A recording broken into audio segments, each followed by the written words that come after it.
I used to wear a uniform. Now I carry a mop. Most days that feels like the right trade. A clean floor never drew blood. It never screamed in your headset. It never asked you to pull the trigger first. Every morning I push my cart down the hallways of Fort Ironhaven, the training base where I once taught recruits to steady their breath before firing. The faces are younger now. Their laughter echoes against the metal walls, sharp and careless. The sound of people who still believe the world is safe. They glance at me, an older woman in worn boots, and they laugh. The silver sparrow inked on my shoulder catches their eyes. To them, it is just an old tattoo fading on old skin. They call me janitor grandma. Sometimes they record me on their phones, whispering jokes I can almost hear. I pretend not to. Pretending is easier. You learn that after war, how to stay invisible, how to hold the pieces together with silence. What they do not see is the tremor in my right hand, the one that comes from a damaged nerve, not from weakness. What they cannot know is that the same hand once steadied an M2010 rifle across a wall of sand and heat. The breath I take before pushing the mop is the same one I used before pulling the trigger. There is a photograph on the wall outside the mess hall, framed in black, 7 faces, sunburned and smiling. One of them was Captain Michael Trent. He used to call me Sparrow One. We came home short one name. Sometimes I pause there long enough for the memory to burn, then move on before anyone notices. People think soldiers are made of iron. Truth is, we rust like everyone else. Only difference is what stains us. I thought I had washed the last of it off years ago when I turned in my dog tags and left the field behind. But the military has its own gravity. It keeps pulling you back, even when you think you've escaped orbit. This story isn't about medals or revenge in the way most people understand it. It's about dignity, about the quiet kind of courage that doesn't need rank or applause. It's about how far a person will go to protect what's left of her honor when the world stops seeing her as a soldier and starts seeing her as a joke. If you've ever watched someone get dismissed, underestimated, or talked over, stay until the end. What happened at Fort Ironhaven will remind you why strength often hides behind the smallest gestures, and why sometimes the most ordinary hands are the ones that save lives. Before we begin, if you believe that courage doesn't disappear with age or with the loss of a uniform, join us here at Military Revenge. Subscribe and help us honor the quiet heroes who still carry the weight of service in everything they do. The smell of gun oil has a way of seeping into your skin, even when you're not the one handling the rifle. It lingers in the air like a ghost, sharp and metallic, mixed with sweat and pride and all the noise of youth that never learned to fear silence. Every morning I clean the shooting range at Fort Ironhaven, North Carolina. The place hums before dawn like a heart waiting for its first beat. When the recruits arrive, that hum turns into thunder. I'm usually done mopping by the time they start shouting orders and laughing too loud. The floor shines in thin strips under the fluorescent lights, and I move in slow circles, a rhythm that once matched a different kind of weapon. My left wrist still aches from an old break, and sometimes the mop handle feels like the barrel of an M2010, heavy and cold. But that's not a thought I let myself linger on, not anymore. They call me Bird Lady. It started because of the tattoo. A silver sparrow on my shoulder, wings spread mid-flight, scarred a little from burns that never quite healed right. To them, it's a curiosity, a thing to poke at between drills. They don't know what it means. They don't know how many nights I stared at the same bird etched in the dirt beside fallen friends, promising I'd make it home when they couldn't. This morning was like the others until Private Ethan Crow swaggered in. He's the type you spot right away, sharp jaw, restless eyes, a little too proud of the way the world bends for him. The kind of soldier who hasn't met his first failure yet. That sort of confidence is loud, and the range loves loud. He spotted me before I could finish cleaning the far bench. "Morning, Grandma," he said, grinning. His friends snickered. "You missed a spot right there by the rifles. You better polish it before one of us slips." I smiled because that's easier than reminding him I outranked him once back when he was still learning to tie his boots. "Careful where you step, Private. Pride's slippery." That should have been the end of it, but kids like him never stop when they get a laugh. He pointed his phone my way. "Guys, check this out," he said, already live streaming. "Meet the guardian angel of the range. Look at that ink. Bet she got it on spring break back in '98. The camera panned to my shoulder, and the laughter swelled. I could hear their voices blending, teasing, careless, harmless if you didn't know how words could bruise deeper than bullets. One of them, a thin kid with freckles, said, "Maybe it's from her biker gang days." Another chimed in, "Nah, it's a bird for every floor she's mopped." I kept my eyes on the tiles, focusing on the smooth back and forth motion. Mopping is a kind of meditation if you let it be. You learn to listen to the creak of the building, the shift of boots, the sound of your own breathing. In that moment, my breathing slowed into the old rhythm I hadn't used in years, in for four. Hold for four, out for four, the sniper's breath. Then I saw it, the photograph. Someone had pinned it to the far wall, a memorial board for Captain Michael Trent. His smile was still there, steady and quiet, the way it had been that day before the mission went sideways. My throat tightened. We'd served together in Iron Vale. I'd held his hand as he bled out in the sand. And now his picture hung there, gathering dust under the same roof where I scrubbed boot prints off the floor. I didn't hear Ethan walk up until his shadow crossed mine. "That your boyfriend?" he asked, nodding at the photo. For a moment, I didn't trust myself to speak. The room felt smaller, the lights too bright. Then I said, "That man was braver than anyone you'll ever meet." He laughed, thinking I was joking. "Sure thing, Grandma. You were there, right? What you do, hand out water bottles." A voice behind him cut through the noise. "That's enough, Crow." Master Sergeant Darius Cole stood near the door, arms crossed, expression unreadable. He was one of the few still left from my time, old enough to remember what the desert smelled like after rain. The recruits straightened at once, the way young soldiers do when authority walks in. Cole gave me a small nod. "Morning, Lane. You doing all right?" "Just finishing up," I said. His eyes flicked to the mop bucket, then back to me. There was understanding there, not pity. Just the quiet kind of respect that doesn't need words. "You need a new mop head, tell supply. Don't let them short you."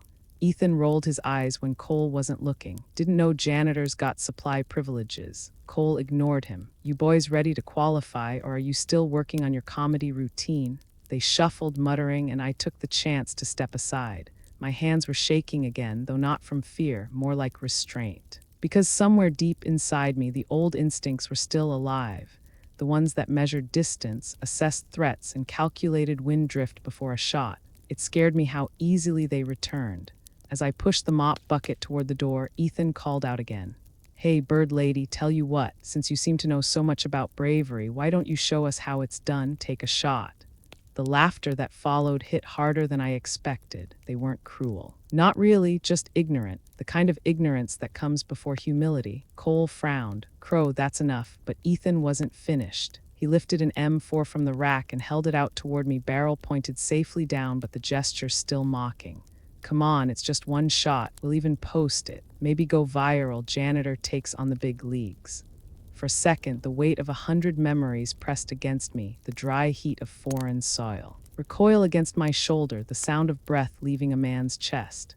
I hadn't touched a weapon since Iron Vale, not once. I should have walked away. But then I saw Captain Trent's picture again, and something inside me whispered that ghosts don't rest easy when truth stays buried. "Just one shot?" I asked quietly. Ethan grinned. "If you can hit the target, I'll buy you dinner." Cole's voice rose, sharp and warning. "Private Crow, stand down." But it was too late. The damage was done. Every eye was on me now, curious, doubtful, waiting to see the janitor stumble. I took the rifle. My fingers wrapped around it like meeting an old friend I wasn't sure I could trust anymore. It was heavier than I remembered, but familiar. The kind of weight that tells you you're alive. The silence stretched as I checked the chamber, feeling the metal click and settle. Then, with my hands trembling just slightly, I lifted the rifle to my shoulder. The first thing you forget after years away from the field isn't how to shoot. It's how to breathe when everyone's watching.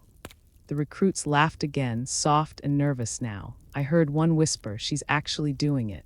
I lined up the sights, the target blurring, then sharpening as my vision adjusted. My heart beat slow, steady, in for 4, hold for 4, out for 4. And then I heard Captain Trent's voice in my head, the way he always said it before the first mission. "Make it count, Mercer." I squeezed the trigger. The shot cracked through the room, clean and precise. The target downrange shuddered. For a heartbeat, no one spoke. Then someone gasped, dead center. Ethan's grin vanished. His phone, still recording, caught the silence that followed. I lowered the rifle, feeling the old ache in my shoulder where the recoil met scar tissue. "There's your one shot," I said softly. Cole's mouth twitched, the closest he came to a smile. "Good shooting, Mercer." The recruits looked between him and me, their bravado leaking away. replaced by something quieter, respect maybe, or confusion, the kind of silence that comes when people realize they've underestimated the wrong person. Ethan cleared his throat. Lucky hit, I shrugged. Luck's a skill too if you practice enough. Cole turned to the group. All right, show's over, back to work. As they dispersed, I went back to my mop. The bucket's water had gone cloudy, gray with dust and powder residue. My reflection stared back at me, older, wearier, but still standing. Sometimes victory doesn't sound like applause. It sounds like the faint click of a safety returning home, the echo of a bullet finding its mark, and a room full of voices learning what respect feels like. I should have known that one shot would change everything, because by that afternoon, Fort Ironhaven would no longer see me as the janitor with the mop. They'd see something else entirely, and that's when the trouble began. By the time the echo of that shot faded, I could already feel the shift in the room. Respect doesn't announce itself. It creeps in like a change in the weather, slow and quiet, until you realize you're standing in a different kind of air. The recruits didn't know what to do with the silence. Some looked at me as if they'd seen a ghost. Others laughed too loudly, trying to bury their discomfort. Ethan stayed still, his jaw tight. The phone in his hand still recording, though he didn't seem to notice. I leaned the rifle back against the rack, careful not to meet his eyes. Range is yours again, I said. Then I picked up the mop and went back to the corner where the floor needed one last rinse. The water in the bucket sloshed against the sides, the sound oddly loud in the sudden hush. Cole came over after a while, his boots echoing on the tiles. He crouched near the target stand, studying the hole in the paper. One clean hit, he muttered, low enough that only I could hear. You still got it. I didn't answer. Compliments are heavier than criticism when they drag up things you buried. He straightened, eyes narrowing slightly. You didn't list that kind of precision on your service record. Why? Didn't seem relevant, I said. He gave a small grunt that could have meant anything, agreement, disbelief. Or just the sound of a man choosing not to ask questions he wasn't ready to hear answers to. Well, he said finally, you gave Crow something to think about. That was one way to put it. I finished mopping and left before the recruits filed out. The air outside the range was cold, sharper than it should have been for late autumn. North Carolina has a way of sneaking winter in early, like a warning you didn't see coming. I wrapped my jacket tighter around me and walked across the cracked pavement toward the maintenance shed. The sky was that dull kind of gray that doesn't belong to any particular hour.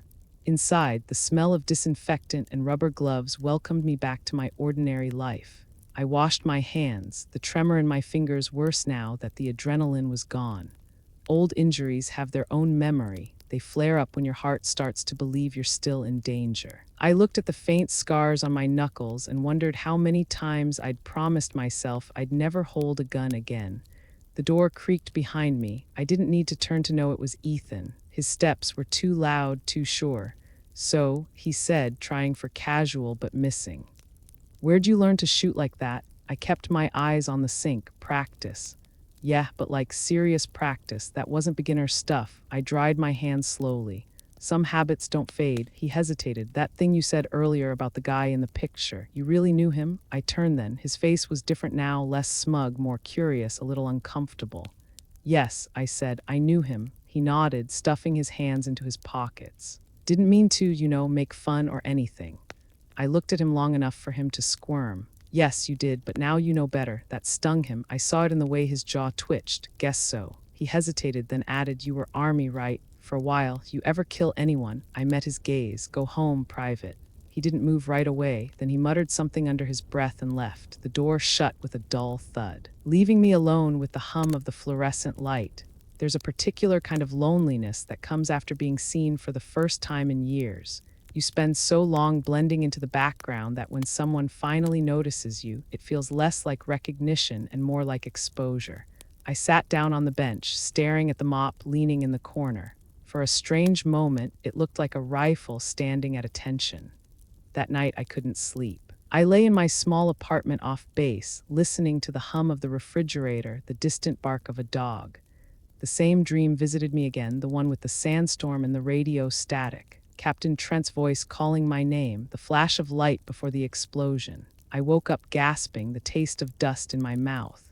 The next morning, when I arrived at the range, something was different. Conversations stopped when I walked in. A few of the recruits nodded awkwardly, unsure if they should speak. Even the ones who used to laugh the loudest kept their distance. It should have felt like victory. It didn't. Cole was already there, checking the ventilation system. He looked up as I entered. "You caused a stir yesterday." "Sorry for that," I said. "Don't be. Sometimes a reminder's good for morale." He handed me a clipboard. "You got clearance to use the East Wing today, maintenance inspection." I blinked. East Wing's been closed for months. Exactly. Command wants to reopen it for training exercises. They figured you're thorough enough to handle the prep. I nodded slowly. I knew what he was really saying. Go somewhere quiet until things cool down. That was fine by me. The East Wing was colder, darker, the lights flickering as I walked through. The air smelled of dust and metal.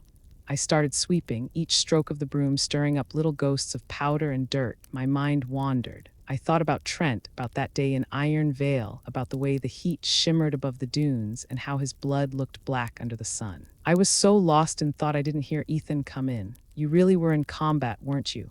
he said. I looked up startled. "You shouldn't be here." He shrugged. I was curious. I asked around. "There's no record of you in the personnel database, not under Mercer anyway." I felt a prickle of unease. "Databases aren't always complete." "Come on," he said, stepping closer. "Who are you really?" I met his gaze. "Someone who learned the hard way that curiosity can get people killed." That stopped him. He swallowed. "I just wanted to know. People are talking. They think you might be some kind of spook." "Let them talk," I said. He shifted, embarrassed. "That shot you took yesterday, how'd you do that with your hands shaking?" "It's not about hands," I said quietly. "It's about breathing." He nodded slowly, trying to understand. "You know," he said after a moment, "I could use some lessons." I almost laughed. "Lessons?" "Yeah, I mean, everyone saw what you did. You could teach me, help me qualify faster. I won't tell anyone." I studied him for a moment. He reminded me of someone I once knew, young, brash, not yet scarred by loss. Maybe that's why I said yes. "All right," I said. "Tomorrow morning, before dawn. If you're late, it's off." He grinned, surprised. "I'll be there." When he left, the room felt too quiet again.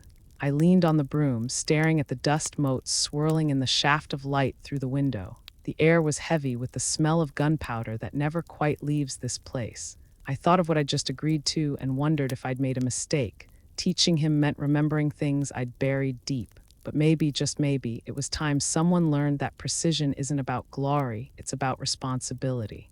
That evening, as I walked back across the base, I passed by the memorial wall again. The candles there had burned low, their wax hardened in strange shapes. Someone had left a new photo, an entire platoon, all smiling, all gone now. I touched the edge of Captain Trent's frame. "Still watching over me, huh?" I murmured. "Guess I'm still trying to make it right." The next morning the range was empty when I arrived. Dawn light spilled across the floor, soft and golden. Ethan showed up a few minutes later, yawning, his gear slung carelessly over his shoulder. "You're late," I said. "It's 0505, he protested. "Then you're 5 minutes late." He grinned sheepishly. "Yes, ma'am." "Don't call me ma'am, just Mercer." We started simple: stance, grip, breath control. He was clumsy, impatient, all adrenaline and ego, but he listened. That surprised me. Most of them don't. After a few tries, he managed a decent grouping. Nothing impressive, but better than before. "Not bad," I said. He smiled. "Coming from you, that's a medal. Don't get cocky. Skill fades faster than respect." He lowered the rifle. "You really believe that?" I looked at him. "I've lived it." The hours passed in quiet rhythm. Between drills, he asked small questions: where I'd served, what it was like if I missed it. I answered some, dodged others. The truth was complicated. I missed the purpose, not the war, the belonging, not the blood. When we finished, he offered to help clean up. I almost refused, then nodded. As we worked side by side, I realized how strange it felt to teach again. To pass on something that once defined me. Before he left, he turned back. "You know, I watched that video from yesterday, the one I filmed. It's all over the base network now. Everyone's seen it." I froze. "You posted it." "I didn't mean to. It auto-uploaded. I deleted it, but it spread fast." My stomach dropped. "What did you title it?" He winced. "The Janitor Who Shoots Like a Sniper." I closed my eyes. "Of course." He looked ashamed. "People are curious now. They're saying you used to be part of some special unit." I didn't answer. There was nothing to say that wouldn't make it worse. That night, I found a note under my door. No signature, just one sentence written in neat block letters. "Silver Sparrow doesn't die, she hides." I stared at it for a long time, the words burning through me like acid. I hadn't heard that name in years, not since the day I buried it along with everything it stood for. When I looked up, the window reflected my own face, ghosted by the dim light. The lines were deeper now, the eyes older. But beneath it all, I could still see her, the soldier, the sniper, the part of me I thought was gone.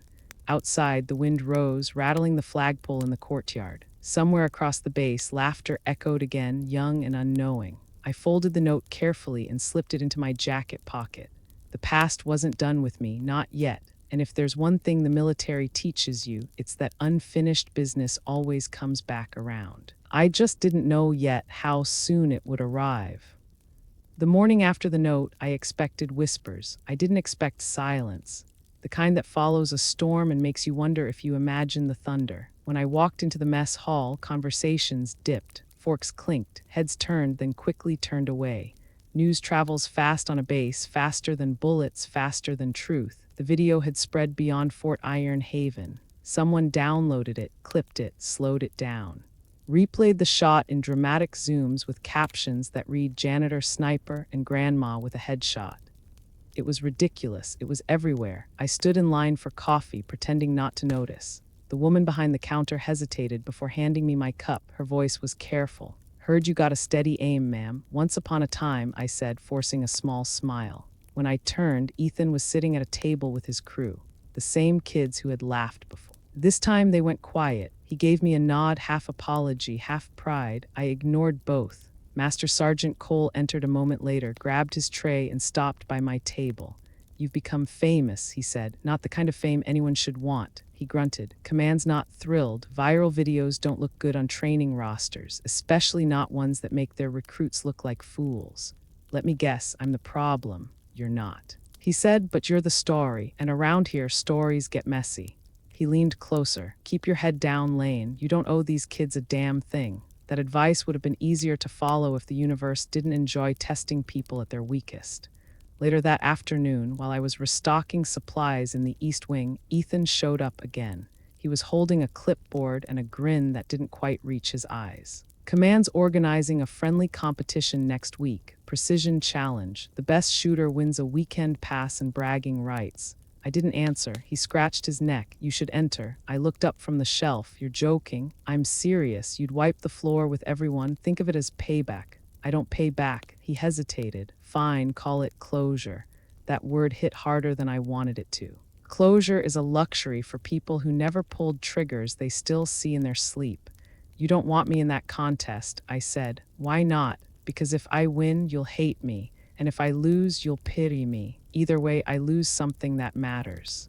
He frowned, not quite getting it. "I just thought you might like the chance to prove them wrong." I stared at him for a long moment. "I've been proving people wrong my whole life. It's exhausting." He didn't know what to say to that. He just nodded awkwardly and left. That night, I found myself on the range again, long after lights out. The moonlight pooled across the floor, silver and cold. I stood there, staring at the target's downrange, the distance marked out in neat. Sterile numbers, 50 yards, 100, 200, each one a memory waiting to be triggered. The M4 sat on the bench where I'd left it. I picked it up, feeling the weight settle against my shoulder like a confession. My right hand trembled slightly, the old nerve damage flaring with the cold. I tried the breath again, in for 4, hold for 4, out for 4. But this time it didn't steady me. The air felt too heavy. Somewhere behind me, the door opened. Cole's voice cut through the quiet. "Couldn't sleep either." I lowered the rifle. "Do you ever get tired of ghosts?" "All the time," he said. "They still visit, though, don't they?" He came closer, his boots echoing softly. "Ethan told me about the challenge. You planning to enter?" "No." "Good, you don't need to." I smiled faintly. "That sounds like an order, Sergeant. Call it advice." He paused. "You know they're digging right about you." "About the Silver Sparrow." I froze. "Who's they?" "Command. They found fragments of your file, most of it still redacted, but the name popped up. The kid must have stumbled on something he shouldn't have." My chest tightened. The Silver Sparrow unit had been wiped from official records years ago, classified, disbanded, forgotten. We were ghosts by design. "What happens when they find more?" I asked. "Nothing good." We stood in silence for a moment. The smell of gun oil and dust hung in the air. "Lane," he said quietly, "you don't owe this place your past. Let it stay buried." He left before I could answer.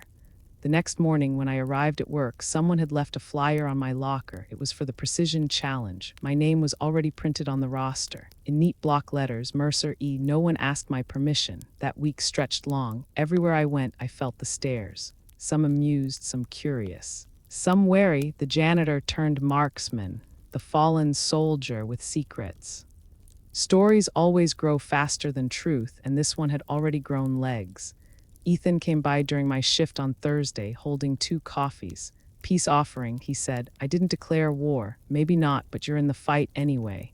I took the cup mostly because it was cold and my hands were numb. You signed me up for that contest. He hesitated. Maybe. Why? You're good. And I wanted to see it again, that focus. That moment when everything goes still around you. I don't know how to explain it. It's like you become someone else.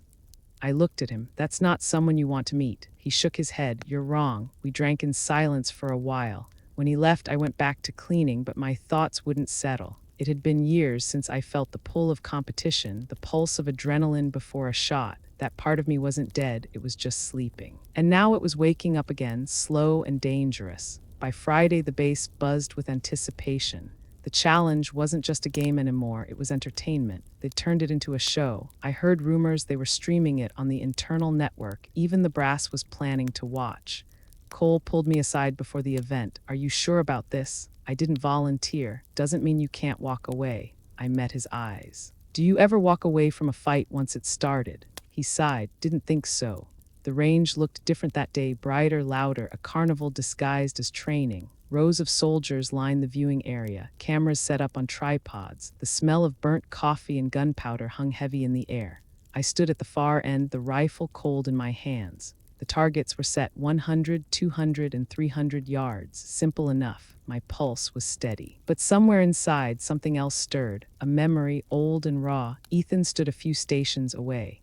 When he caught my eye, he gave a small, respectful nod. No grin this time, no arrogance, just a kind of quiet admiration that almost hurt to see. Cole gave the briefing. Standard rules, 3 rounds each, closest group wins, safety protocols enforced at all times. The recruits took turns first. Shots rang out one by one. The rhythm familiar but careless. The crowd cheered for every hit. Then it was my turn. Someone in the back shouted, "Let's see the janitor work her magic." Laughter rippled, but softer than before. It had an edge of curiosity now. I stepped to the line, shoulders square, breath slow. The world narrowed until all I saw was the target. 3 circles, 3 chances, that was all. The first shot broke the silence. The second followed like an echo. The third landed so fast after the second it sounded like one breath, one heartbeat. When the smoke cleared, the spotter's voice called out over the loudspeaker. 3 hits, center, quarter-inch spread. The crowd went quiet. Ethan lowered his rifle, eyes wide. Cole just shook his head, half proud, half resigned. That's ranger-level grouping, he said softly. No one does that by accident. The applause came slowly, hesitant at first, then stronger, but I didn't hear much of it. I was somewhere else, somewhere far away, hearing the wind over sand, feeling the weight of a rifle that wasn't for sport, seeing faces that would never applaud again. When I came back to the present, Ethan was beside me, grinning like a man who just witnessed a miracle. You're unbelievable. I smiled faintly. You should see me on a bad day. He laughed, shaking his head. You're not what I expected. Few things worth knowing ever are. That night, after everyone left, I stayed behind to clean. The brass had already come down to inspect the range. They didn't talk to me, but I saw the looks, interest, suspicion, a hint of fear. As I emptied the bucket, I heard footsteps again. Cole. He handed me a file, thin and worn. You might want to know what's coming, he said. Inside were printed pages, fragments of declassified documents. My name was there, half blacked out. Next to it, Silver Sparrow Unit, active 2006-2010. I closed the folder. Where'd you get this? Doesn't matter. What matters is the commands digging deeper. Someone upstairs doesn't like mysteries on their base. I felt the old weight return, pressing down behind my ribs. Then I guess they'll find out what happens when you wake the wrong ghosts. I didn't sleep that night. The folder sat on my kitchen table, the papers fanned out like pieces of a life I'd tried to bury. The words blurred in the dim light. Operation Iron Veil, Recon Unit Sparrow, casualties 7, survivors 1. My name stared back at me from a sea of black redactions. The ink looked like scars. Outside, the base was quiet. The flag on the pole barely moved, but my heart was restless. I thought about the look on Ethan's face after the challenge, that flicker of admiration mixed with fear. It was the same look I'd seen in the eyes of young soldiers once they realized war wasn't about winning. It was about surviving what you'd done. By morning, the rumor had spread further. The janitor wasn't just a good shot now, she was a ghost story. They said I'd been part of a classified sniper unit, that I'd gone rogue, that I'd vanished after an operation no one would talk about. Every story had a different ending. None were true, none were false enough to be ignored. When I walked into the range that day, the air felt heavier. Conversations stopped. Even Cole looked uneasy. He met me near the ammo station. Command called, he said quietly. They want to talk to you this afternoon. Briefing room B. I nodded. Am I in trouble? He gave a small shrug. Trouble's a matter of perspective. The meeting wasn't until 2. So I spent the morning scrubbing the supply hall. The mop moved in slow, steady arcs, water sloshing softly against the bucket. Cleaning helps when your thoughts get too loud. There's something honest about it. Dirt, sweat, water, and work. You see what you fix, you see what you can't. At lunch, Ethan appeared again. He was different, quieter, more careful with his words. I didn't mean for all this to blow up, he said. I know. I thought it'd make people respect you. I looked at him. Respect doesn't come from noise. It comes from silence when people realize they were wrong. He nodded, staring at his boots. They're saying crazy stuff now, that you were part of some secret team, that you did things no one else could do. They're wrong about one part, I said. There wasn't a team, not by the end. He frowned. What happened? I hesitated. The memory still came in fragments, dust, heat, static. We were sent to extract a downed pilot in enemy territory. Things went bad fast. Command underestimated the resistance. Trent, he was our leader. He stayed behind to cover us. I took the shot that stopped the ambush, but I was too late to save him. Ethan was quiet for a long time. That's why you stopped shooting. That's why I stopped everything. He nodded slowly, as if understanding something he'd never known he was missing. You saved lives, though, and lost the one that mattered most. The clock on the wall ticked louder than it should have. He stood there a moment longer, then said, You know, if they call you in today, maybe it's not bad. Maybe they just want to thank you. I almost laughed. The army doesn't thank ghosts. By the time 2 o'clock came, I was ready, or at least I thought I was. The briefing room was small, sterile, the air smelling faintly of coffee and carpet cleaner. 2 officers sat across the table, both younger than me, both watching me like I was a puzzle piece that didn't fit. MS Mercer, the first one began. We've reviewed footage of your recent participation in the Precision Challenge. Impressive work. Thank you. He flipped open a folder, my folder, or what was left of it. You served in the Silver Sparrow unit, correct? I did. That unit was disbanded in 2010. Yes, he looked up, for reasons that remain classified. I said nothing. The second officer leaned forward. We're curious why you didn't disclose your prior designation during reentry processing. Your records list you as logistics support. That's what they told me to write. Who told you? I met his eyes, the people who didn't want Silver Sparrow to exist. The room went still. The first officer cleared his throat. There are concerns. Someone's been trying to access old operation files. We don't know who yet, but your name came up in the digital trail. My pulse slowed, so this isn't about me firing a gun. Not entirely. They dismissed me after 20 minutes, no answers, no warnings, just polite smiles that said they knew more than they could say. When I stepped outside, the sunlight felt wrong, too bright after the artificial glare inside. Cole was waiting near the trucks. How bad? Bad enough to make me want to leave again. He studied me for a long moment. You won't, though. No, I said quietly. I won't. That night, the range was empty again. I stood there alone, staring downrange at the ghostly outlines of the targets. My hands rested on the rifle without meaning to. The memory of the challenge still pulsed in my chest. 3 shots, clean and centered, the kind of perfection that used to mean life or death. Footsteps behind me. Ethan again. He carried 2 cups of coffee, same as before. Can I watch? He asked. I sighed. This isn't a show. I know, but I want to learn. I handed him the spare ear protection. Fine, 1 hour, then you go. We practiced until the stars began to show. He wasn't half bad once he stopped trying so hard. His breathing evened out. His stance solidified. I corrected his grip once, gently, the way Trent used to correct mine. For a second, it felt like time folded in on itself, past and present overlapping, familiar and foreign all at once. When we finished, he said softly, "I found something." I turned. "What do you mean?" He reached into his pocket and pulled out a small flash drive. "In the system. It was labeled with your old unit tag. I didn't open it. But it's not encrypted like the others." I felt the world tilt slightly. Why would you dig there? I wanted to understand. Everyone talks about Silver Sparrow like it's a myth. I just thought if I saw it, I'd know who you really are. Who I was, I corrected. He nodded. "Right, who you were." I took the flash drive, feeling its weight like a stone. "Forget you ever found this, Ethan. Do you understand?" He hesitated. "Yes." But I saw the doubt in his eyes. Curiosity is a hard habit to break, especially in the young. After he left, I sat there in the dark, staring at the drive. The wind outside picked up, rattling the old windows. I thought about plugging it in, about reopening wounds that hadn't healed, but I didn't, not yet. The next morning, the command called another meeting. Only this time, it wasn't in the briefing room. It was in the hangar, and there were more people, uniforms, brass. Even a reporter from the base newsletter. When I arrived, Cole was already there, standing off to the side. He gave me a small nod that didn't reach his eyes. Major General Rebecca Shaw took the stage. She was sharp, composed, every inch the officer I remembered from a lifetime ago. "We are here today," she began, "to recognize excellence and honor skill."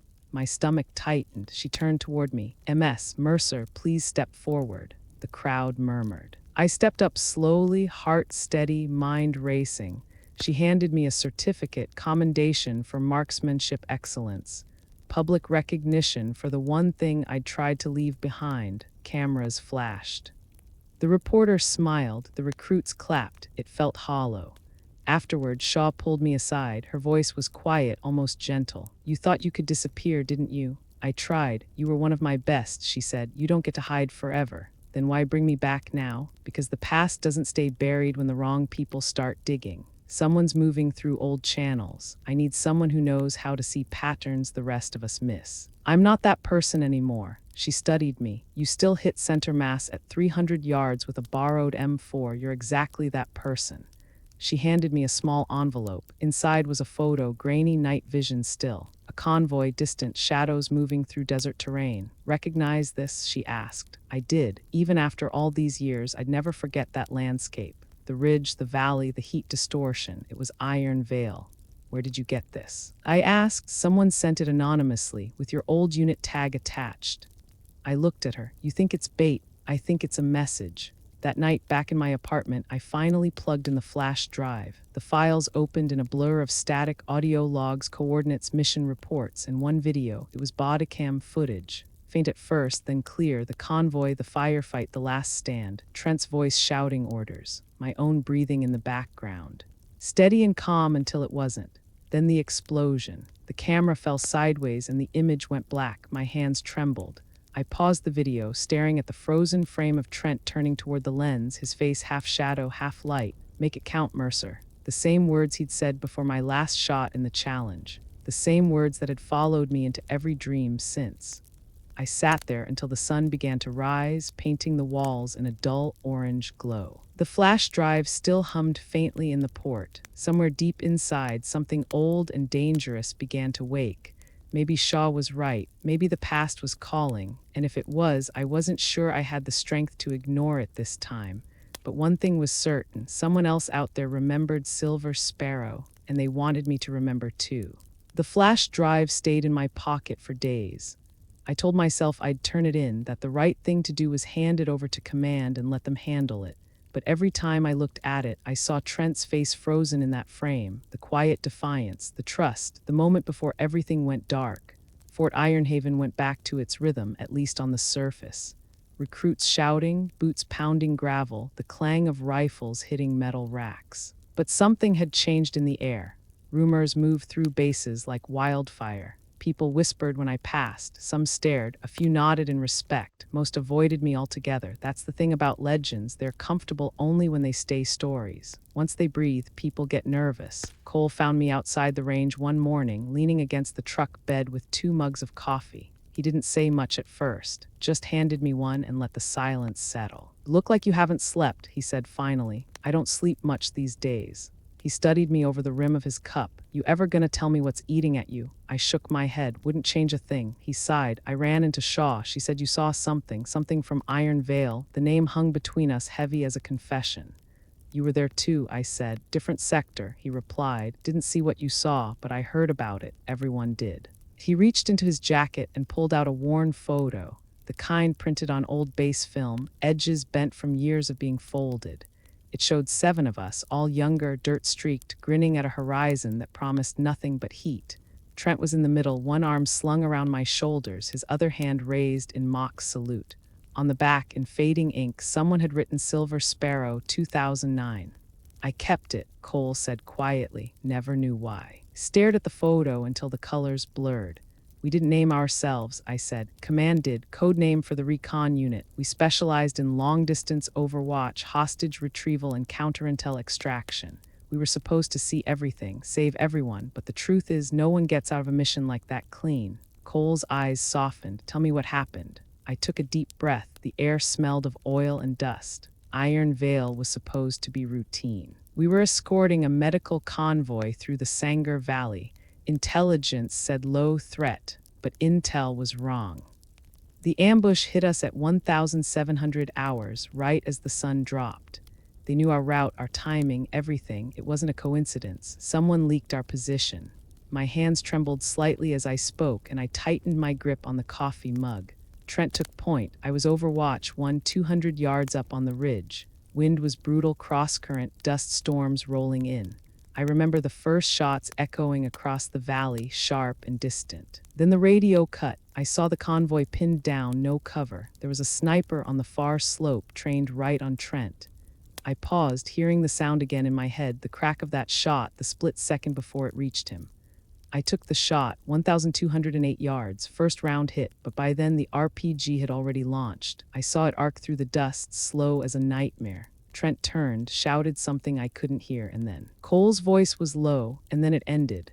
Yeah, I whispered, just like that, 1 second of sound and the rest was silence. The coffee had gone cold between my hands. I set it down. After the explosion, I climbed down the ridge. I found him half buried in the sand. He was still breathing when I got there, told me to get the others out. I didn't listen, tried to drag him to cover, but he knew. He said, make it count, Mercer. Then he smiled, that damn smile. And he was gone. Cole didn't say anything for a long time. The wind moved between us, carrying the faint sound of drills from the distance. You did what you could, he said finally. Maybe, but the body never made it home. They said it was unrecoverable. I looked at him. Do you know what it does to a person to walk away from a mission like that and still hear his voice every time you close your eyes? He nodded slowly. Yeah, I do. I touched my left wrist unconsciously, the faint tremor there constant, rhythmic. They called it nerve damage from shrapnel, said it'd heal. It didn't. I learned to hide it, learned to live quiet, but some ghosts don't let go. Cole leaned closer. You think someone's trying to bring that ghost back? I think someone never buried it. For a while, neither of us spoke.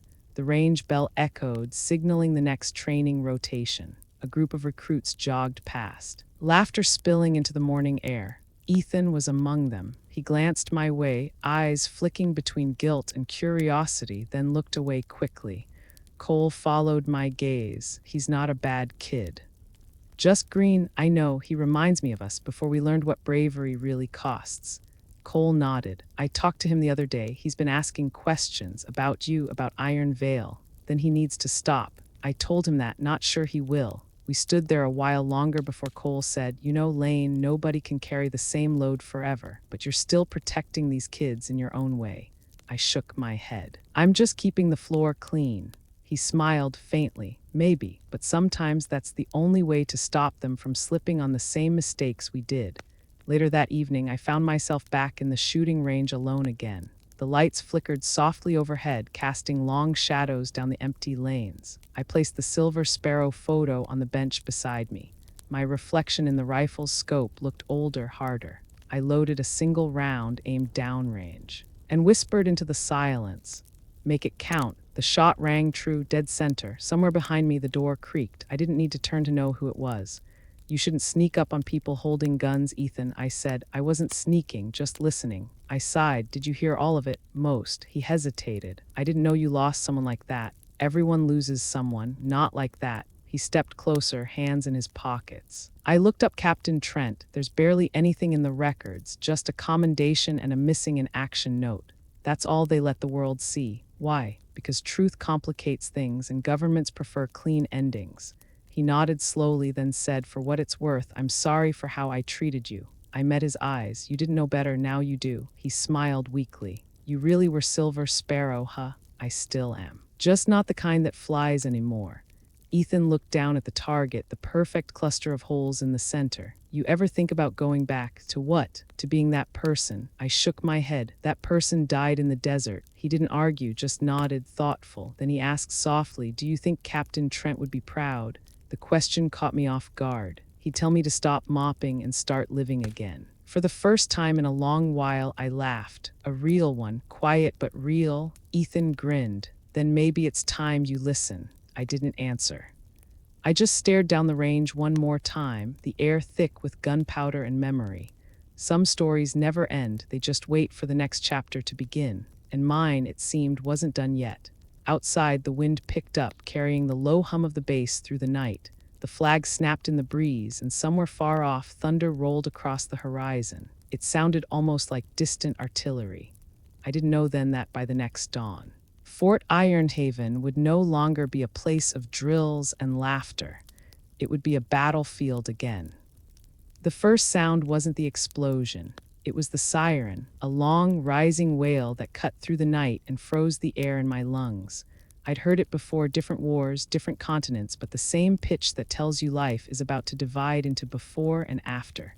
The ground trembled next. The windows in the range rattled. My coffee cup tipped, spilling dark liquid that crept toward the edges of the table. Then came the second sound, the heavy thud of something hitting the far end of the bass, distant but close enough to make the lights flicker. I grabbed my jacket and ran outside. Soldiers flooded the main road, half-dressed, shouting into radios. The night sky was streaked with red emergency flares and the sharp white beam of a searchlight sweeping across the barracks. Smoke rose from somewhere near the motor pool. "Lane," Cole's voice cut through the chaos. He was running toward me. Face set in that grim calm I remembered from Iron Vale. "We've got an incursion on the south perimeter. They think it's a drone strike." "On American soil?" I asked, disbelieving. He nodded. "That's what it looks like. Communications are patchy, commands locked down." The word lockdown sank in my chest like a weight. "Where's Shaw?" "Command bunker. She wants everyone accounted for." We started moving, our boots crunching gravel and glass. Recruits ran past us, some shouting, some too stunned to speak. I spotted Ethan among them, carrying a rifle far too heavy for his trembling hands. "Ethan," I called. He turned, face pale under the emergency lights. "They said to secure the west gate. They think more drones are inbound. Get to cover," I snapped. "You're not combat certified." He hesitated, caught between duty and fear. "I can help, then help by staying alive." Cole grabbed my arm. "He's right about the west gate. That's where the comms array is. If it goes down, we're blind." I took a deep breath. "Then we keep it standing." We moved fast. The old instincts returned before I could stop them, measuring distance, scanning angles, reading the night like a map. The sound of boots, engines, and static blended into one relentless pulse. By the time we reached the west gate, the first fire was visible. A transport truck had been hit, flames licking up its side. The air stank of burning rubber and metal. Two medics knelt beside a wounded guard, shouting over the noise. I dropped beside him, checking the bleeding.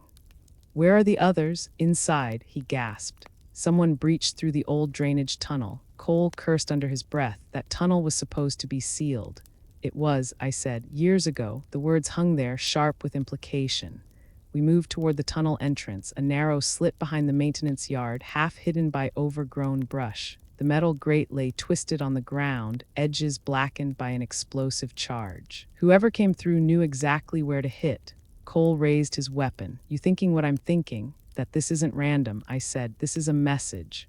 We slipped into the tunnel, the air damp and cold. The lights inside flickered, casting our shadows long and broken across the walls. We followed the faint echo of footsteps ahead, slow and deliberate. Halfway through, Cole stopped, motioning for silence. A faint red light blinked in the darkness ahead. "Trip sensor," he whispered. I crouched low, tracing the wire with my fingers. Old habits, old training. Whoever set it up was precise, military-grade timed detonation. My heart hammered once, slow and steady, as I remembered Trent's voice in my head. Make it count, Mercer. I disarmed the line with a careful twist. The light went dark. Cole let out a breath. You're still good. Old habits die harder than we do. We pressed on. The tunnel opened into the West Maintenance Bay. And that's when I saw it, 3 figures in dark tactical gear, moving fast toward the comms panel. Their movements were efficient, professional, not amateurs, not vandals, soldiers. Cole aimed. Orders, non-lethal if possible, I said, though my pulse knew the truth. We moved as one. The first intruder didn't even see me coming. A quick pivot, the butt of my rifle slamming into his ribs, then a sweep to his legs. He hit the floor hard. The second swung toward me, weapon raised, but Cole's shot rang out, grazing his arm and sending him spinning. The third bolted for the far door, but I was faster. I tackled him behind a stack of crates. The impact knocked the wind out of both of us. He fought hard, trained hard, but I'd fought ghosts heavier than him. My hand found his mask, yanking it free. The face that stared back at me was too young, barely older than Ethan, blue eyes wide with shock. He whispered something, voice trembling. Silver Sparrow. I froze. What did you just say? He coughed, blood on his lips. We were told you'd come. Before I could ask more, he pressed something into my palm, a small data chip, slick with sweat. Then his head fell sideways and he went still. Cole was beside me in seconds. He's gone. Yeah, I looked down at the chip. It was marked with a familiar emblem, a small silver bird, wings outstretched. Cole saw it too. That's your old unit insignia. My mouth went dry. No, it's newer. Someone's using it. We didn't have time to think. The base alarm shifted tone, a sharp, rising screech that meant full lockdown. Reinforcements stormed the yard, weapons drawn. Shaw's voice crackled over the loudspeaker, ordering containment. By the time the smoke cleared, the intruders were gone or dead. The base fell into a stunned silence. Fires burned low. Medics moved through the wreckage like ghosts. I sat on the steps outside the bay, the data chip still in my hand. The night smelled of fuel and dust, same as Iron Vale. For a moment, I wasn't sure what year it was. Cole sank down beside me. You all right? No, he nodded. Good, means you're still human. I turned the chip over in my fingers. They knew about me. They called me by the code name. That's not random, he said. No, it's personal. From across the field, I saw Ethan helping a medic bandage a recruit's arm. His uniform was streaked with soot, eyes wide but steady. When he caught me watching, he gave a small nod, half apology, half pride. Cole followed my gaze. Looks like he's learning fast. Yeah, war's a brutal teacher. The chip felt heavier now. Inside it, maybe answers, maybe ghosts. Either way, I knew I'd have to face them. When the dawn broke over Fort Ironhaven, the smoke was still rising. The flag still flew, tattered but standing, and somewhere deep in my chest, something old stirred again. Not rage, not fear, purpose. The past had come back for me, but this time I wasn't running from it. I was going to find whoever resurrected Silver Sparrow, and I was going to finish what they started. Morning came with the sound of helicopters. The rhythmic thump of blades stirred the air over Fort Ironhaven, scattering ash and dust like gray snow. Smoke still curled from the West Bay where the intruders had breached. Soldiers moved in ordered chaos, clearing debris, securing perimeters, counting heads. But the silence beneath all that noise, the stunned kind that comes after violence, was what I felt the most. I hadn't slept. My hands still smelled faintly of gunpowder and burnt metal. The data chip lay inside a sealed bag in my locker, its tiny silver bird insignia staring back at me like an eye that never blinked. I wanted to forget it existed, but something inside me knew it held answers, maybe about the attack, maybe about the ghost still chasing me from Iron Vale. Ethan found me near the mess hall, his arm wrapped in a light bandage.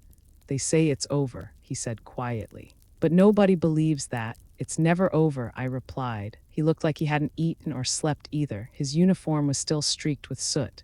I saw them up close, he said. The ones that made it through the gate. They didn't look like foreign fighters. Their gear, it was ours, U.S. issue. That stopped me cold. You're sure? He nodded. Down to the comms units. Someone outfitted them with our own tech. A breeze moved through, carrying the metallic tang of burnt wiring. I stared across the yard where a cleanup crew hosed down the concrete, red water swirling down the drains. That means they knew exactly how to get in, I said. They weren't guessing. Lane, Ethan said carefully, you think someone inside helped them? I think whoever sent them knew I was here. Before he could answer, Cole appeared, expression tight. Lane, Shaw wants you in tactical now. The command center was crowded with officers and engineers. The room buzzed with overlapping voices and flickering screens. Satellite feeds looped above the main table, thermal imaging of the base perimeter, drone footage, and one still frame frozen in red infrared. 3 vehicles approaching from the southern road, unmarked. Shaw stood at the center, hands clasped behind her back. When she turned, her eyes found mine immediately. They hit us hard and fast. Disguised as a transport convoy, the outer checkpoint cleared them by error or by manipulation. They had the right codes. Cole frowned. How's that possible? They were authenticated with internal clearance, she said. That means this wasn't a random mercenary strike. It was coordinated. My voice came out low. What were they after? Shaw hesitated, then nodded to the tech officer. The screen shifted to display a secure storage manifest. They breached the armory sector, she said, took 2 cases of encrypted drives and 1 rifle prototype. I stared at the serial number blinking on the screen. That's an M2010 ESR variant, I said. Sniper configuration. Shaw gave me a sharp look. You know that weapon? I know the original, I said. It was mine. Silence spread through the room. Someone cleared their throat. Shaw folded her arms. That rifle was decommissioned years ago. Not if they rebuilt it. Her eyes narrowed slightly. What are you suggesting, Mercer? I took a breath. They're reconstructing Silver Sparrow or something that looks like it. The words landed like a dropped shell casing. The room fell still. Shaw exchanged a glance with Cole, then said, I need confirmation before we make assumptions. I nodded. Then I'll get it. Minutes later, the alarms returned. Short bursts this time, urgent, immediate. The loudspeaker crackled. Unauthorized movement detected. Sector Delta supply hangar, possible hostiles. Shaw's gaze snapped to me. You wanted confirmation, there it is. We moved fast. Cole, Ethan, and I piled into the nearest Humvee. Tearing across the yard, the sun was just cresting the tree line, painting the smoke a dull gold. The hangar loomed ahead, doors half open, lights flickering. Cole drew his weapon. I'll take the flank. Ethan, stay behind cover, I ordered. He nodded, jaw tight. The air inside the hangar was thick with dust and the smell of diesel. I crouched low, sweeping corners. Then I saw it movement near the back crates, a figure in fatigues shifting through supply cases. Too calm. Too precise, I raised my rifle. Drop it. The figure froze, then slowly turned. The patch on his sleeve read Transport Division. But the insignia stitching was wrong, too clean, too new. He smiled faintly. You shouldn't have come. Before I could respond, something whistled overhead. A sharp crack followed, and the far wall exploded in a shower of sparks. Sniper, down, I shouted. We dove behind a stack of crates as bullets tore through the metal siding. Cole fired back, covering the exit. Ethan crawled to my side, panic flashing in his eyes. They're pinning us down, not for long. I reached under the workbench behind me. My hand found the edge of an old canvas bag. I knew the weight before I even saw it, the familiar pull of steel and memory. I dragged it out, unzipped it, and there it was, my M2010 Esser, wrapped in an old janitor's cloth. Ethan's eyes widened. You kept it here? No, I said quietly. It kept me. The rifle gleamed faintly under the emergency lights, the scope still scratched from iron veil. I loaded a single round, feeling the mechanism slide into place. My hands were steady for the first time in years. Cole shouted from the far end, they've got eyes on us from the ridge. Then let's give them something to look at, I said. I crawled to the shattered window and positioned the bipod. The wind outside whistled softly through the gaps. Distance about 800 meters. Elevation 10 degrees. Wind drift 3 clicks east. I adjusted without thinking. The world narrowed into the lens. Through the scope, I caught movement, a figure prone on the ridge, camouflaged but not invisible. The shimmer of sunlight on glass gave him away. Sniper position confirmed. I exhaled. The trigger felt like silk under my finger. One breath in, hold, release. The shot cracked, echoing through the hangar. The figure dropped instantly. Ethan ducked, startled. Did you? Target neutralized. Cole looked over, disbelief written across his face. You just saved the whole damn sector. I lowered the rifle slowly, heart pounding. Old habits. Before we could breathe, a convoy roared toward the hangar entrance, military vehicles, this time ours. Soldiers poured out, securing the area. At the front of the column, Major General Shaw stepped out, her uniform immaculate despite the chaos. She walked straight toward me, stopping just a few feet away. Her eyes met mine, steady and proud. Then she saluted. Silver Sparrow One still flying. For a moment, the world fell quiet. The smoke, the gunfire, the shouts all faded. I stood there with the rifle in my hands, the old insignia glinting faintly on the scope. I hadn't heard that call sign in 15 years. Ethan stood frozen beside me, the realization dawning slow and heavy. His expression shifted from awe to something deeper, respect, maybe even guilt. Cole grinned faintly. Told you she wasn't just a janitor. The soldiers around us watched, some whispering, others just staring. Shaw lowered her hand. Welcome back, Sparrow. I didn't know whether to smile or cry. Instead, I just said, let's finish this. Because I knew then this attack wasn't an ending. It was the beginning of something much bigger, and whoever was behind it hadn't seen the last of Silver Sparrow. After the gunfire stopped, there was a silence so deep it felt wrong. Even the wind held its breath. Smoke drifted from the torn roof of the hangar, curling up into the gray morning like a prayer that no one would say aloud. I stood there with the M2010 still warm in my hands, the weight of it pressing against every scar I thought had healed. Major General Shaw gave quick orders. Teams swept through the remaining corridors, checking for stragglers. Medics hauled stretchers past, boots crunching over shattered glass. The air reeked of gunpowder and diesel, but underneath that was something older, a smell that only soldiers notice, one that comes when fear and duty mix in the same breath. Ethan stayed close, his face streaked with grime, eyes wide. I could see the questions forming, the kind he didn't yet know how to ask. Cole gave me a long look, half admiration, half warning. You sure you're ready to hold that thing again? I checked the bolt, slid the rifle into safety. I was never ready to let it go. Shaw motioned to us. Inside now. We followed her into the command post, a makeshift control room set up in the supply bay. Monitors lined the wall, showing feeds from drones circling the base. Every screen pulsed with static interference. The comms officer's voice cracked as he said, signal jamming still active in sectors Bravo through Delta.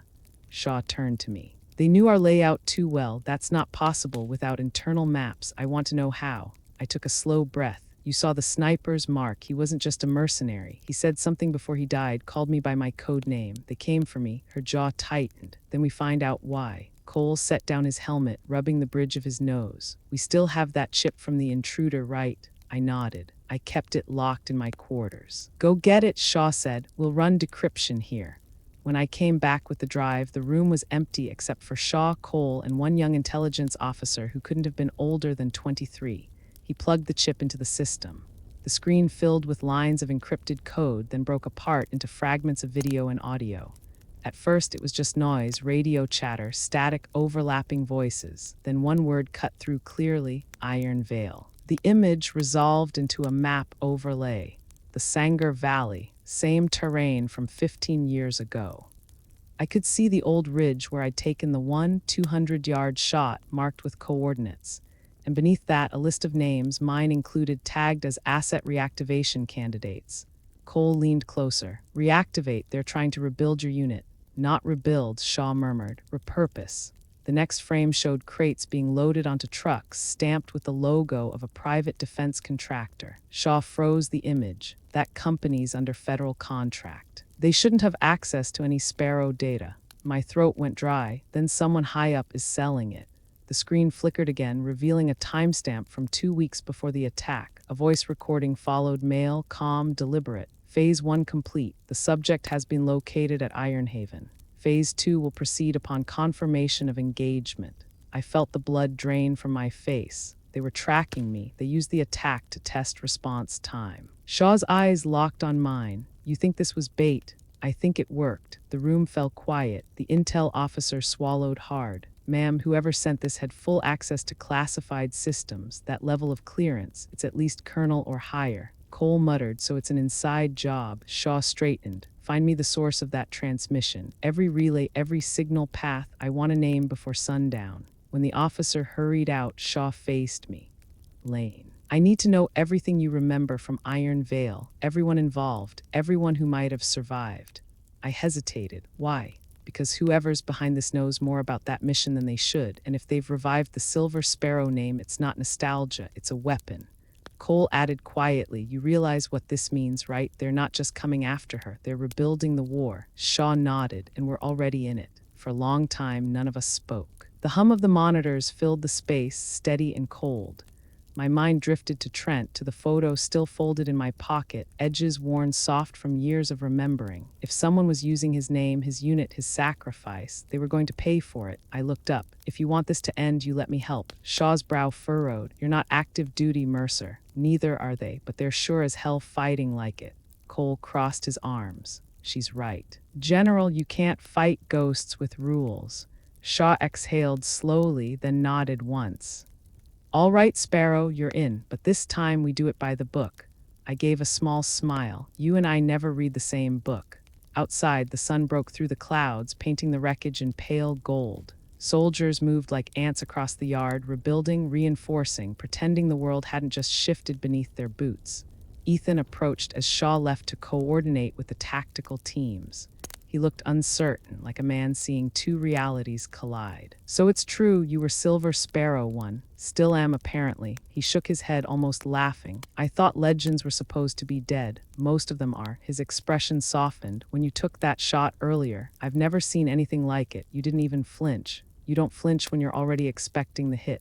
He hesitated. I used to think you were just some bitter old vet hiding from the past. I was. What changed? I looked past him to the distant smoke still rising from the ridge. Someone decided my past wasn't done with me. He nodded slowly. Then what happens now? I glanced down at the M2010 in my hands. Now we finish what someone else started. Night fell hard over Ironhaven. The lights flickered back to life one by one, small stars reclaiming the dark. Shaw's orders rolled through the comms, crisp and calm. Cole checked his rifle. Ethan stood beside me, the same kid who'd once mocked the tattoo on my shoulder. I saw him looking at it again now, the Silver Sparrow, wings scarred but unbroken. He didn't laugh this time. He just nodded, quiet and respectful. The wind shifted, carrying the smell of rain and smoke together. Somewhere out there, whoever had resurrected my unit was still watching, still waiting.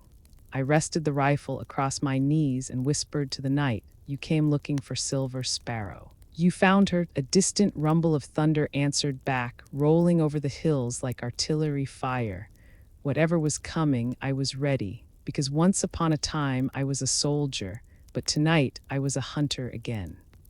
The morning after the attack, Fort Ironhaven looked like a body waking from surgery. Half alive, half numb. Patches of dirt were still scorched black where the grenades had landed, and the air carried a metallic tang that wouldn't leave for days. Everywhere I turned, someone was repairing something: walls, vehicles, their nerves. Soldiers with bandaged arms hauled debris into piles. Engineers welded the bent hangar door back into place. The hiss of their torches cutting through the quiet like steady breathing. I swept the hallways again, same as always. Old habits die slower than fear, but this time no one laughed, no one called me janitor, grandma, or bird lady. They nodded instead, some awkward, some ashamed. The young ones averted their eyes like I carried the ghost of something they weren't ready to understand.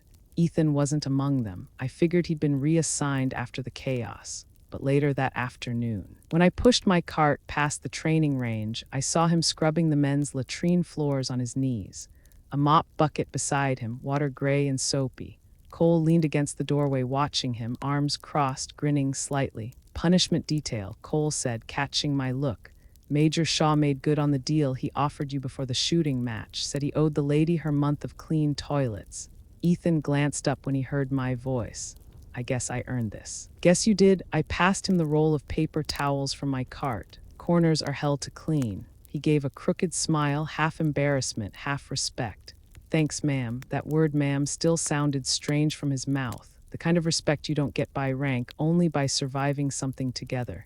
By evening, the base settled into its uneasy rhythm again. Shaw's investigation was underway. But the official version of events was already sanitized. A small-scale infiltration attempt, neutralized with minimal losses. Nothing about the data chip or the Silver Sparrow program. Nothing about the ghosts that had come back for me. Shaw called me to her office. The blinds were drawn, the desk scattered with mission reports. She gestured for me to sit, her uniform crisp as ever, though her eyes looked older than I remembered. They're reopening your file, she said. HQ wants to reinstate your commission under advisory status. Consultant for counterinfiltration training. You'd get full benefits, rank restoration, clearance reinstated. I let out a dry laugh. That's generous. All it took was a base attack and a few bodies. Her jaw tightened. You could help a lot of people, Lane. What you did yesterday saved more than lives. It restored something this place had lost, a sense of what it means to serve. I shook my head. I'm not coming back, General, not like that. You don't have to deploy. It's about purpose. You've still got a lot left to give. I looked at the photo of Captain Trent on the shelf behind her. He was younger there, laughing, a desert wind caught in his hair. Purpose isn't the problem, I just need a new one. Shaw leaned forward. Then make one. That night I didn't sleep. The barracks were quiet, but my mind wasn't. I thought about Trent, about Darius, about all the times I'd traded blood for peace and never received either. I thought about Ethan's hands red from bleach, scrubbing away something that could never really be erased. And I realized Shaw was right. Purpose doesn't disappear, it just changes shape. A week later, I filed for civilian instructor status and got permission to use the South Hangar, the same one that had been hit during the attack. I called the program Silent Wings. The name felt right. It wasn't about glorifying war or retelling heroics. It was about what came after, the silence, the invisible healing. The first day, only 6 soldiers showed up. 2 were recovering from minor injuries. The others were just curious. Ethan was one of them. I started simple, breathing drills, observation exercises, how to stay calm when your heartbeat is louder than your thoughts. I taught them how to read terrain, how to move unseen, how to shoot only when absolutely necessary. But more than that, I taught them how to stop seeing violence as the first solution. After class, Ethan lingered by the door. This feels different, he said. It should, I told him. We're not training killers here, we're teaching control. He nodded. You think that's something you can really teach? I think it's something you can remind people they already had. As the days passed, more soldiers came. Word spread that the janitor who'd taken down a sniper at 800 meters was running a course about mental discipline and survival instinct. Even Shaw stopped by one afternoon. Watching from a distance, her expression unreadable but proud, I kept the sessions small, personal. I shared stories, not of glory, but of consequence. I told them what it felt like to take a life, how the echo stays long after the noise fades. Some of them listened with polite curiosity. Others looked haunted. Ethan listened differently. He absorbed it like someone trying to fix himself from the inside out. One evening, after everyone left, he stayed behind. The hangar light buzzed overhead, casting thin shadows between us. Why do you do this? He asked. You could have taken the rank, the paycheck, instead. You're here with a bunch of rookies. I shrugged, because someone once did it for me. They taught me that the best shooters aren't the ones who pull the trigger fastest. They're the ones who learn when not to. He smiled faintly. Captain Trent, I paused, surprised. You read the reports. Cole told me some, said he was the reason you joined Silver Sparrow. He was more than that. He was the reason I stayed human. For a moment, neither of us spoke. Air was thick with the weight of what wasn't said. Then Ethan said quietly, you didn't just save my life that day. You saved me from becoming the kind of soldier I never wanted to be. I looked at him, really looked. His hands, his eyes, the faint tremor when he breathed, signs of someone learning how to live with humility. You're doing fine, I said. Just don't forget why you fight. He chuckled. Funny thing is, I'm not sure I even know anymore. Good, I said. That's when you start asking the right questions. He nodded slowly, eyes soft. You know, I used to think victory meant taking someone down. Now I think maybe it's about not having to pull the trigger at all. Now you're getting it. Outside, the sun dipped low, painting the walls in amber. I saw the reflection of the silver sparrow tattoo on my shoulder in the window, its wings slightly faded but still open. Later that night, after everyone left, I sat alone in the hangar. The rifle rested beside me, locked and oiled, no longer a weapon but a memory. I took out my old journal, the same one I'd carried since Iron Vale. The pages smelled faintly of sand and time. I wrote slowly, deliberately. Mike, it's been 15 years. The ghosts still come, but they don't scare me anymore. The kids here, they remind me of us before the desert. They laugh too loud, dream too big, break too easy. I used to think I was cleaning floors to forget, but maybe I was just waiting for a reason to start over. I think I found it. The lights flickered, a soft hum filling the room. I could almost hear his laugh again, the same low rumble that used to calm me before every mission. I kept your promise, I whispered. We finished what we started. The sparrow tattoo caught the light, its wings glinting faintly as if in reply. When I closed the journal, the night felt lighter. I wasn't the soldier I used to be. I wasn't the ghost they thought I was. I was something else entirely. and maybe that was enough. The morning after the attack, Fort Ironhaven looked like a body waking from surgery. Half alive, half numb. Patches of dirt were still scorched black where the grenades had landed, and the air carried a metallic tang that wouldn't leave for days. Everywhere I turned, someone was repairing something: walls, vehicles, their nerves. Soldiers with bandaged arms hauled debris into piles. Engineers welded the bent hangar door back into place. The hiss of their torches cutting through the quiet like steady breathing. I swept the hallways again, same as always. Old habits die slower than fear, but this time no one laughed, no one called me janitor, grandma, or bird lady. They nodded instead, some awkward, some ashamed. The young ones averted their eyes like I carried the ghost of something they weren't ready to understand. Ethan wasn't among them. I figured he'd been reassigned after the chaos. But later that afternoon, when I pushed my cart past the training range, I saw him scrubbing the men's latrine floors on his knees. A mop bucket beside him, water gray and soapy.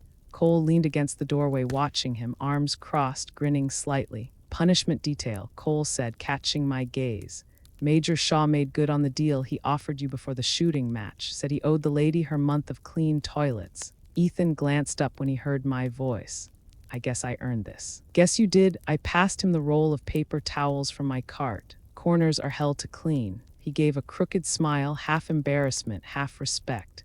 "Thanks, ma'am." That word "ma'am" still sounded strange from his mouth. The kind of respect you don't get by rank, only by surviving something together. By evening, the base settled into its uneasy rhythm again. Shaw's investigation was underway. But the official version of events was already sanitized. A small-scale infiltration attempt, neutralized with minimal losses. Nothing about the data chip or the Silver Sparrow program. Nothing about the ghosts that had come back for me. Shaw called me to her office. The blinds were drawn, the desk scattered with mission reports. She gestured for me to sit, her uniform crisp as ever, though her eyes looked older than I remembered. "They're reopening your file," she said. "HQ wants to reinstate your commission under advisory status. Consultant for counterinfiltration training. You'd get full benefits, rank restoration, clearance reinstated." I let out a dry laugh. "That's generous. All it took was a base attack and a few bodies." Her jaw tightened. "You could help a lot of people, Lane. What you did yesterday saved more than lives. It restored something this place had lost, a sense of what it means to serve." I shook my head. "I'm not coming back, General, not like that. You don't have to deploy. It's about purpose. You've still got a lot left to give." I looked at the photo of Captain Trent on the shelf behind her. He was younger there, laughing, a desert wind caught in his hair. "Purpose isn't the problem, I just need a new one." Shaw leaned forward. "Then make one." That night I didn't sleep. The barracks were quiet, but my mind wasn't. I thought about Trent, about Darius, about all the times I'd traded blood for peace and never received either. I thought about Ethan's hands, red from bleach, scrubbing away something that could never really be erased. And I realized Shaw was right. Purpose doesn't disappear, it just changes shape. A week later, I filed for civilian instructor status and got permission to use the South Hangar, the same one that had been hit during the attack. I called the program Silent Wings. The name felt right. It wasn't about glorifying war or retelling heroics. It was about what came after: the silence, the invisible healing. The first day, only 6 soldiers showed up. 2 were recovering from minor injuries. The others were just curious. Ethan was one of them. I started simple: breathing drills, observation exercises, how to stay calm when your heartbeat is louder than your thoughts. I taught them how to read terrain, how to move unseen, how to shoot only when absolutely necessary. But more than that, I taught them how to stop seeing violence as the first solution. After class, Ethan lingered by the door. "This feels different," he said. "It should," I told him. "We're not training killers here, we're teaching control." He nodded. "You think that's something you can really teach?" "I think it's something you can remind people they already had." As the days passed, more soldiers came. Word spread that the janitor who'd taken down a sniper at 800 meters was running a course about mental discipline and survival instinct. Even Shaw stopped by one afternoon. Watching from a distance, her expression unreadable but proud. I kept the sessions small, personal. I shared stories, not of glory, but of consequence. I told them what it felt like to take a life, how the echo stays long after the noise fades. Some of them listened with polite curiosity. Others looked haunted. Ethan listened differently. He absorbed it like someone trying to fix himself from the inside out. One evening, after everyone left, he stayed behind. The hangar light buzzed overhead, casting thin shadows between us. "Why do you do this?" he asked. "You could have taken the rank, the paycheck, instead." "You're here with a bunch of rookies." I shrugged. "Because someone once did it for me. They taught me that the best shooters aren't the ones who pull the trigger fastest. They're the ones who learn when not to." He smiled faintly. "Captain Trent," I paused, surprised. "You read the reports." Cole told me some, said he was the reason you joined Silver Sparrow. He was more than that. He was the reason I stayed human. For a moment, neither of us spoke. Air was thick with the weight of what wasn't said. Then Ethan said quietly, "You didn't just save my life that day. You saved me from becoming the kind of soldier I never wanted to be." I looked at him, really looked. His hands, his eyes, the faint tremor when he breathed, signs of someone learning how to live with humility. "You're doing fine," I said. "Just don't forget why you fight." He chuckled. "Funny thing is, I'm not sure I even know anymore." "Good," I said. "That's when you start asking the right questions." He nodded slowly, eyes soft. "You know, I used to think victory meant taking someone down. Now I think maybe it's about not having to pull the trigger at all." "Now you're getting it." Outside, the sun dipped low, painting the walls in amber. I saw the reflection of the silver sparrow tattoo on my shoulder in the window, its wings slightly faded but still open. Later that night, after everyone left, I sat alone in the hangar. The rifle rested beside me, locked and oiled, no longer a weapon but a memory. I took out my old journal, the same one I'd carried since Iron Vale. The pages smelled faintly of sand and time. I wrote slowly, deliberately. "Mike, it's been 15 years. The ghosts still come, but they don't scare me anymore. The kids here, they remind me of us before the desert. They laugh too loud, dream too big, break too easy. I used to think I was cleaning floors to forget, but maybe I was just waiting for a reason to start over. I think I found it." The lights flickered, a soft hum filling the room. I could almost hear his laugh again, the same low rumble that used to calm me before every mission. "I kept your promise," I whispered. "We finished what we started." The sparrow tattoo caught the light, its wings glinting faintly as if in reply. When I closed the journal, the night felt lighter. I wasn't the soldier I used to be. I wasn't the ghost they thought I was. I was something else entirely, and maybe that was enough. Chapter 5, The Reckoning, Part 2. Winter came early that year. The wind at Ironhaven carried a sharpness that cut through even the thickest of coats, but I welcomed it. It kept me awake, alive. Most mornings, I reached the hangar before sunrise. The building had been repaired, though the bullet marks on the rafters remained. I never asked for them to be painted over. Some scars need to stay visible. They remind us of what was held. The Silent Wings program grew faster than I expected. By Christmas, 24 soldiers had joined. Some came for training, others just wanted to sit in silence, to breathe in a place where no one judged the way their hands trembled. I never lectured, I simply told them stories, the kind the military doesn't put in history books. Ethan became my assistant instructor. The title embarrassed him, but I insisted. He had the right mix of humility and restlessness. The mark of someone who had learned respect the hard way. When I watched him teach others how to focus through chaos, I saw fragments of who I used to be. One afternoon, while we ran breathing drills, Cole dropped by with a thermos of coffee. "Still cleaning up other people's messes, huh?" he said, grinning. "Some habits are worth keeping," I replied. He leaned against the railing, eyes on the new recruits struggling through an endurance course. "You know, the higher-ups are still trying to figure out what to do with you. They hate that you turned down reinstatement." "Let them hate it," I said. "I'm not a weapon to be reused. I'm just teaching them how not to become one." Cole laughed softly. "You always did have a poetic way of breaking the rules." When he left, the hangar fell quiet again except for the echo of boots on the concrete. The recruits dispersed for dinner, leaving me alone with the fading light. I sat on the edge of the shooting bench, tracing the outline of my rifle's stock. The metal was cold but familiar. It wasn't the weight that mattered anymore, it was the steadiness it once demanded from me. Sometimes I still felt the old ghosts, the moments between heartbeats when memory bled into the present. The sound of Captain Trent's last radio call, the way his voice cracked mid-sentence, then vanished into static. I had carried that silence longer than any metal. But lately something had shifted. The pain wasn't a wound anymore. It was a scar, a map of where I had been. The next morning, the base held a ceremony to honor the fallen from the attack. Shaw stood on the platform, her posture crisp, her words clipped but sincere. The flag hung low against a sky bruised with early rain. I stayed at the back, near the maintenance crew, my mop leaning beside me. When she called my name, I hesitated. Former Sergeant Alina Mercer, for exemplary conduct and valor in defense of Fort Ironhaven.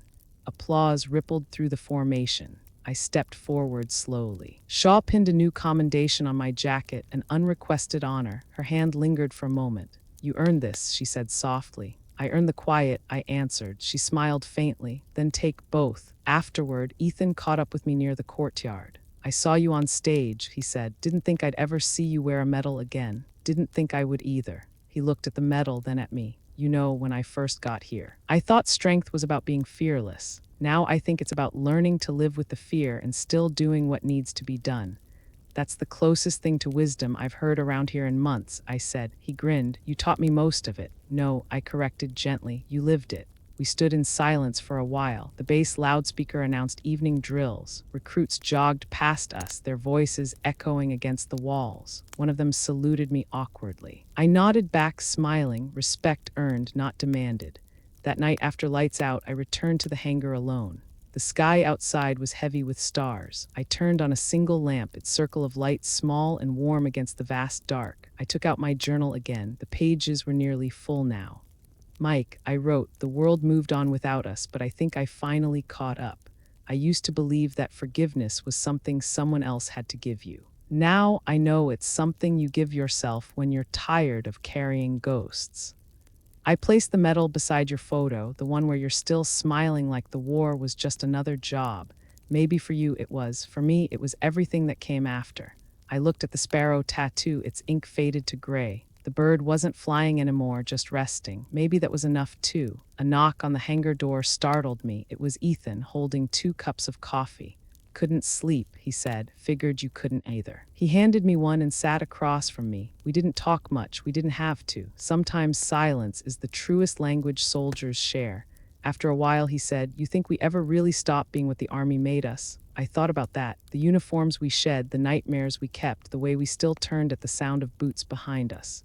"No," I said finally. "We just learn how to wear it differently." He nodded. "Guess that's what Silent Wings is about." "Exactly." Outside, the wind picked up, rattling the old windows. Somewhere in the distance, a coyote howled, a wild, solitary sound that made the night feel endless.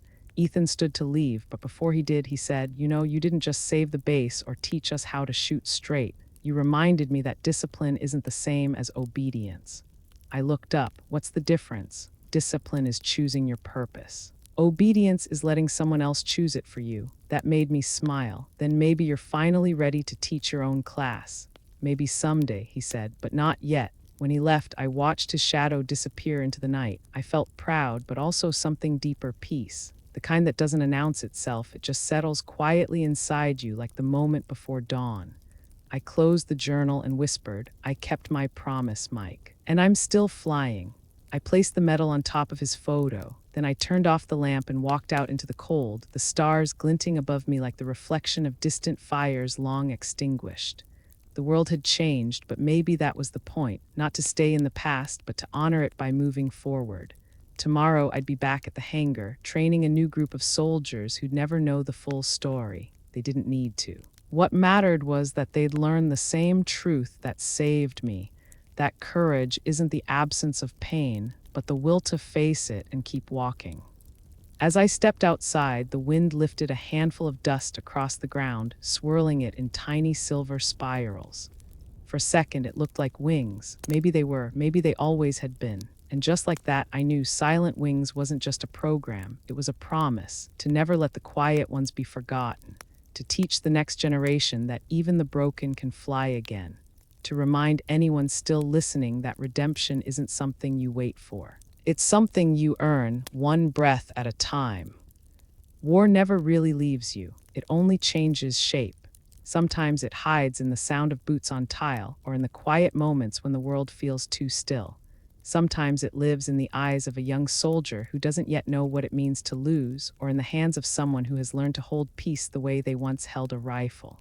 I used to think courage belonged to the battlefield, that it needed noise and fire and orders shouted through the dust. But now I know it's quieter than that. It's the choice to get up every day when no one is watching. It's the patience to teach instead of destroy, to clean instead of command. When people see me pushing a mop, they see an ordinary woman. That's fine.